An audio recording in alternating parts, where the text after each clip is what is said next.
శాసిస్తున్నాము, America ఆర్థిక వ్యవస్థను మనం శాసిస్తున్నాము అంటే సాంకేతిక విప్లవం ఈ దేశంలో తెచ్చింది రాజీవ్ గాంధీ. అందుకే ఈరోజు మనం ప్రపంచంతో పోటీ పడగలుగుతున్నాం. ఈరోజు ట్విట్టర్లో పెడుతున్నాడు, అమెరికా పోయి కంప్యూటర్ చదువుకున్నా అంటున్నాడు. ఆ కంప్యూటర్ని పుట్టించింది, ఈ దేశానికి పరిచయం చేసిందే రాజీవ్ గాంధీ సన్నాసి. లేకపోతే ఎక్కడనో గుంటూరులో ఇడ్లీ కూడా అమ్ముకుంటూ తిరిగేటోనివి. ఎందుకంటే ఆడికి చదువుకుంటానికి పోయినావు కదా, నువ్వు ఆన్నే ఇడ్లీ కూడా అమ్ముకొని బతికేటోనివి. లేకపోతే రైల్వే స్టేషన్లో చాయ్ సమోసా అమ్ముకుంటా సిద్దిపేటలోనే ఉండేటోనివి. రాజీవ్ గాంధీ దేశానికి కంప్యూటర్ని పరిచయం చేసింది కాబట్టి నీ బతుకు ఒక కంప్యూటరు, ఒక ట్విట్టర్ అకౌంటు, ఒక ఐటీ మంత్రి అయినవు. లేకపోతే ఐటీ శాఖనే ఉండేది కాదు. రాజీవ్ గాంధీ గారు ఐటీ రంగాన్ని ఈ దేశానికి పరిచయం చేసిండు కాబట్టి ఆ సన్నాసి ఐటీ శాఖకు మంత్రి అయిండు. లేకపోతే ఆ దిక్కుమాలలోని బాధనే మనకు ఉండేది కాదు. కాబట్టి ఇవాళ ఈ పరిస్థితుల్లో అలాంటి రాజీవ్ గాంధీ దేశ సమగ్రతను కాపాడడానికి ప్రాణ త్యాగం చేసి ఈ దేశాన్ని కాపాడిండు. అంత గొప్ప వ్యక్తి విగ్రహాన్ని ఈరోజు సచివాలయం ముందల ట్యాంక్ బండ్ మీద పెడితే రాజీవ్ గాంధీ విగ్రహం ఎందుకు పెడతారని అడుగుతారా? ఎంత బలుపు మాటలు కార్యకర్తలారా, ఒకసారి ఆలోచన చేయండి. అధికారం పోయినా మదము దిగలేదు. గాంధీ కుటుంబాన్ని కుటుంబ పాలన అంటున్నారు. ఆ సన్నాసులకు చెప్పండి, రాజీవ్ గాంధీ గారు ప్రధానమంత్రిగా చనిపోయిన తర్వాత దాదాపుగా 15-20 ఏళ్ళు కాంగ్రెస్ అధికారంలో ఉంది. సోనియా గాంధీ గారు ఏ పదవి తీసుకోలే, కేంద్ర మంత్రి పదవి తీసుకోలే, ప్రధానమంత్రి పదవి తీసుకోలే. 2004 నుంచి 2014 10 సంవత్సరాలు బలమైన యూపీఏ ప్రభుత్వం ఉన్న సోనియా గాంధీ గారు, రాహుల్ గాంధీ గారు ఏ పదవులు తీసుకోలే. కేంద్ర మంత్రి పదవి కానీ ప్రధానమంత్రి పదవి కానీ తీసుకోలే. ఆనాడు రాజీవ్ గాంధీ గారు చనిపోయినాక దాదాపుగా 3 దశాబ్దాలుగా పైగా కాంగ్రెస్ పార్టీలో గాంధీ కుటుంబం ప్రధానమంత్రి, కేంద్ర మంత్రి పదవి తీసుకోలేదు. పదవి త్యాగం అంటే వాళ్ళని చూడాలి, ప్రాణ త్యాగం అంటే వాళ్ళని చూడాలి, స్వతంత్ర పోరాటం అంటే ఆ కుటుంబాన్ని చూడాలి. మోతీలాల్ నెహ్రూ, పండిత్ జవహర్లాల్ నెహ్రూ స్వతంత్రం కోసం పోరాటం చేసి ఈ దేశానికి స్వతంత్రం తెచ్చినోళ్ళు. శ్రీమతి ఇందిరాగాంధీ, శ్రీ రాజీవ్ గాంధీ ఈ దేశం కోసం ప్రాణాలు త్యాగం చేసి దళిత, గిరిజన, ఆదివాసీలను ఆదుకున్న జాతి. సోనియా గాంధీ, రాహుల్ గాంధీ పదవి త్యాగం చేసి మన్మోహన్ సింగ్, పివి నరసింహారావు లాంటి మేధావులను ఈ దేశానికి ప్రధానమంత్రులుగా పరిచయం చేసింది.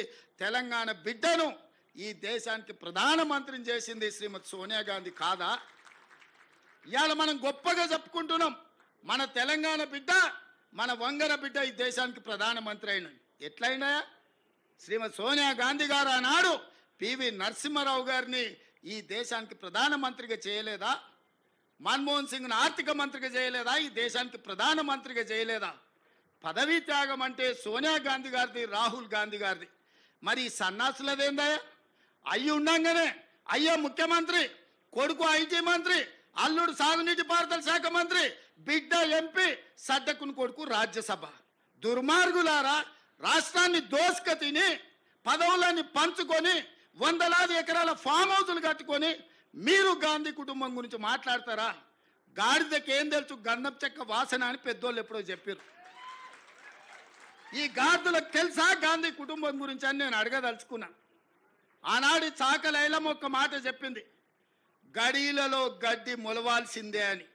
సాయుధ రైతాంగ పోరాటం గడీలలో గడ్డి మొలిసింది, గడీలు బద్దలై ప్రజాస్వామిక పాలన వచ్చింది. ఇవాళ నేను చెప్తున్న బిడ్డ, మీ ఫామ్ హౌస్లలో జిల్లేళ్ళు మొలిపిస్తా. మీరు అనుకుంటురేమో మీరు అడ్డగోలుగా మాట్లాడితే కాంగ్రెస్ పార్టీ కార్యకర్తలు రేవంత్ రెడ్డి చూసుకుంటూ ఊరుకుంటాడేమని ఇవాళ చెప్తున్న రాజీవ్ గాంధీ సాక్షిగా సచివాలయం ముందల బిడ్డ, మీ ఫామ్ హౌస్లలో జిల్లేళ్ళు మొలవాలి. ఫామ్ హౌస్లలో మీరు జీవిస్తున్నాం, మా ఫామ్ హౌస్లు మమ్మల్ని కాపాడుతాయేమని మీ ఫామ్ హౌస్లలో జిల్లేలు మొలిపించే వరకు కాంగ్రెస్ పార్టీ కార్యకర్తలు ఎవరు విశ్రమించబోరనే సంగతి నేను చెప్పదలుచుకున్నా. అందుకే మిత్రులారా, ఈడ తెలంగాణ తల్లి విగ్రహం పెట్టాలనుకున్నాడంట. నేను అడుగుతున్న దిక్కుమాలినోని తెలంగాణ తల్లి విగ్రహం పెట్టడానికి 10 ఏళ్ళు పడతాదే?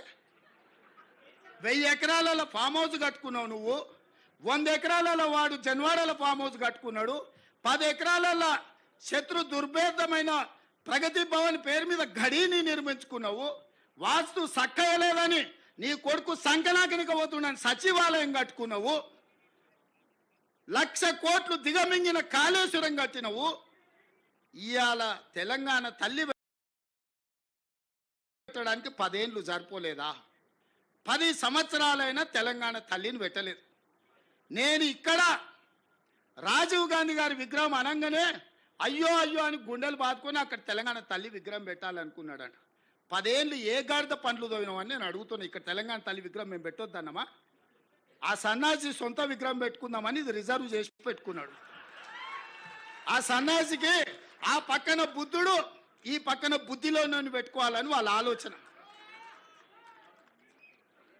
అట్లాంటి సన్నాసుల కోసం అమరవీరుల స్తూపం ఒక పక్కన, గౌతమ బుద్ధుడు ఇంకొక పక్కన, పివి నరసింహారావు గారు ఆ పక్కన, ఆ పక్కనే శ్రీమతి ఇందిరాగాంధీ గారు రాష్ట్రానికి పరిపాలన అందించే గుండెకాయ లాంటి ఇక్కడ దేశం కోసం ప్రాణాలు అర్పించిన రాజీవ్ గాంధీ గారి విగ్రహం సముచితం కాదా? మీరు ఒక్కసారి ఆలోచన చేయండి మిత్రులారా. తెలంగాణ వాదులందరూ నేను అడుగుతున్నాను, ఈ జగన్ రాజీవ్ గాంధీ విగ్రహానికి అర్హత లేదా? ఆంధ్రప్రదేశ్లో పార్టీ సర్వం కోల్పోయి, తెలంగాణలో కేంద్రంలో అధికారాన్ని కోల్పోయి, తెలంగాణ రాష్ట్రాన్ని ఇచ్చిన మాట మీద సోనియా గాంధీ గారు నిలబడి తెలంగాణ రాష్ట్రాన్ని ఇస్తే ఆ కుటుంబాన్ని గౌరవించాల్సింది పోయి, ఆ గాడిదలే ఇక్కడ రాజీవ్ గాంధీ విగ్రహాన్ని పెట్టాల్సింది పోయి ఇవాళ మనం పెట్టిన విగ్రహాన్ని అవహేళన చేసి తొలగిస్తామంటారు. ఎవర్రా తొలగించేటోడు? ఒక్కడు రాండి, ఎప్పుడు వస్తారో తారీఖు చెప్పండి బిడ్డ, రాజీవ్ గాంధీ విగ్రహం తీస్తారంట. ఎవడొస్తాడో నేను చూస్తా. అందుకే 10 ఏళ్ళు సన్నాసి నువ్వు తెలంగాణ విగ్రహం పెట్టలేదు, సోయిలేను నువ్వు కాబట్టే తెలంగాణ విగ్రహం సచివాలయం వెలుపల కాదు, రాష్ట్రానికి పరిపాలన అందించే గుండెకాయే, ఆ గుండెకాయ గుండెల్లో ఉండాలని అక్కడ తెలంగాణ తల్లి విగ్రహం డిసెంబర్ 9 నాడు సచివాలయం లోపల పెట్టే బాధ్యత జిమ్మెదారి నాది. తెలంగాణ ఇచ్చింది మేము, తెలంగాణను కాపాడేది మేము, తెలంగాణ తల్లి విగ్రహాన్ని నెలకొల్పేది మేము. డిసెంబర్ 9 నాడు పెట్టి చూపిస్తాం. డిసెంబర్ 9, 2009 చిదంబరం గారు తెలంగాణ రాష్ట్ర ప్రకటన చేశాడు. 60 సంవత్సరాల ఆకాంక్ష, వందలాది మంది బిడ్డల ప్రాణ త్యాగాలు డిసెంబర్ 9, 2009 నాడు శాశ్వతంగా ఒక పరిష్కారాన్ని చూపించింది. ఇదే కాదు, తెలంగాణ 4 కోట్ల ప్రజలకు తల్లి అయి తెలంగాణ ప్రజల యొక్క గుండె కోత, తల్లుల కడుపు కోతను దృష్టిలో పెట్టుకొని ఒక తల్లిగా ఆలోచన చేసిన గొప్ప నేత, పరిణిత కలిగిన నాయకురాలు సోనియా గాంధీ గారి జన్మదినం డిసెంబర్ 9. అందుకే తెలంగాణ తల్లి విగ్రహ ప్రారంభోత్సవం డిసెంబర్ 9 నాడు లక్షలాది తెలంగాణ బిడ్డల సమక్షంలో ఇక్కడనే మేము ప్రారంభిస్తాం. మా R&B శాఖ వెంకటరెడ్డి గారికి నేను ఆదేశాలు ఇస్తున్నా, డిసెంబర్ 9 లోపల అద్భుతమైన వీరనారి తెలంగాణ తల్లి విగ్రహం అక్కడ ఉండాలి. ప్రపంచమంతా అబ్బురపడే విధంగా కార్యక్రమాన్ని చెయ్యాలి. ఇది మా ప్రతిన రాజీవ్ గాంధీ సాక్షిగా, సోనియా గాంధీ వారసులుగా తెలంగాణ ప్రజలకు మేము మాటిస్తున్నాం. మిత్రులారా,